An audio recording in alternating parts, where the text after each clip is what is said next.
At Jane Malay, pa-support kay ma'am, nasarap daw ang buhay kasi nasa bahay lang. Eme!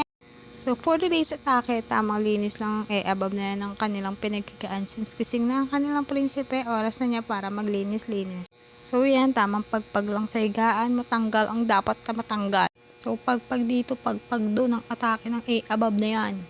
So, yan, malapit na matapos ang above at nandiyan na ang kanyang pinakamakulit na mahal. Tapos yan, sarap ng higa Since tapos na magligpit ng higaan ng above na to, oras naman na para magligpit ng mga laruan. Opo, tama kayo, laruan. So dyan nga tumutulong na ang aking baby loves kasi siya naman talaga ang nagkalat. So yan, tamang linis-linis lang kasi kung hindi ko rin naman lilinisin, so sino ang maglilinis? Wala talagang karapatan umangal kasi ako di naman bilin laruan. Siya lang ang taga-alat.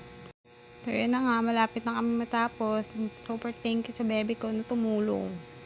Since tapos na sa mga laruan, ito, tamang walis-walis naman ang above na yan. Hindi na talaga natatapos ang mga gawaing bahay. Tapos sasabihin pa lang iba na masarap ang buhay kasi nasa bahay lang. So, yan ang above na yan. Walis-walis lang sa kanyang munting bahay. Kasi wala naman siyang choice kundi gawin yung mga gawaing bahay talaga. Ang housewife, pay house, diba? So, yan, finifill ko na lang ang pagwawalis.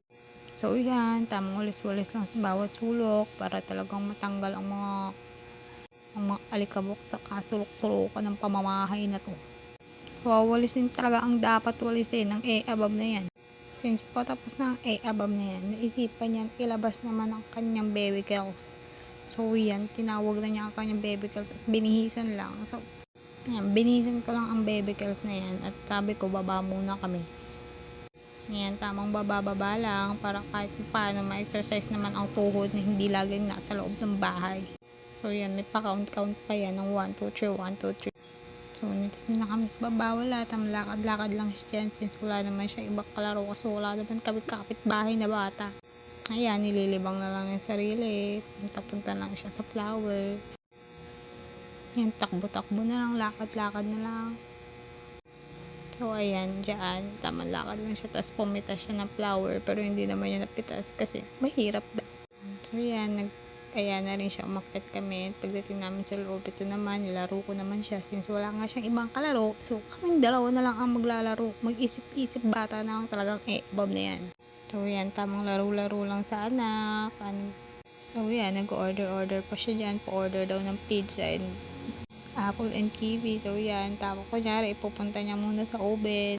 Yan, tamang laro-laro lang ng bata. So, wala naman talaga siya ibang kalaro dito kung ako lang.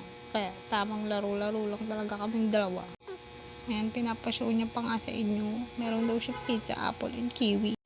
Yun lang, kahit pa paano naman, nailalaro ko yung bebe ko. Tatuwa naman siya sa laro naming dalawa.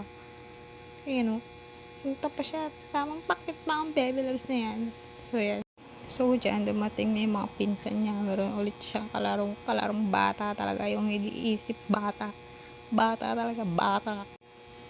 So, yun, ang hindi mawawala sa everyday routine ang mag-TikTok. Tapos namin mag-TikTok, kaya napakain ko na sila. Ay, salamat, nakatulog na. So, sa patulog na, ito naman, tamang ligo lang. Yan lang. Bye, everyone!